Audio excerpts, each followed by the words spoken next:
Di informasi pertama pagi ini pemirsa, kabar gembira bagi seluruh pegawai negeri sipil atau PNS yang ada di Kabupaten Oku Timur. Pasalnya terhitung dari tanggal 28 Maret 2024, tunjangan hari raya atau THR bagi PNS mulai dicairkan.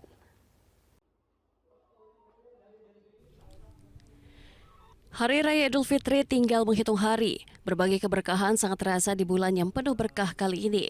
Mungkin hal tersebut yang dapat menggambarkan perasaan para pegawai negeri sipil yang bertugas di lingkungan pemerintah Kabupaten Oku Timur saat ini.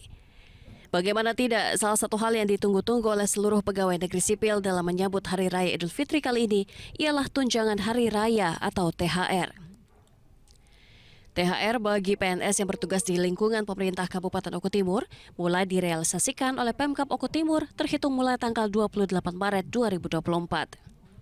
Menurut Kepala Badan Pengelolaan Keuangan dan Aset Daerah atau BPKAD Kabupaten Oku Timur, pihaknya telah menyiapkan anggaran sebesar 45 miliar 700 juta rupiah.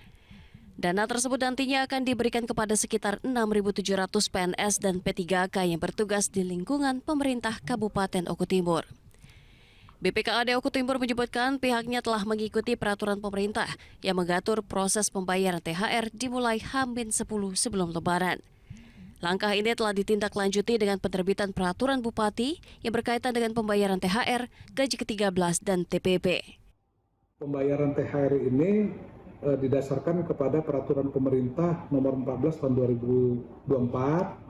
Kemudian atas dasar PP itu pemerintah Kabupaten Oku Timur menerbitkan peraturan Bupati terkait dengan THR gaji 13 ya.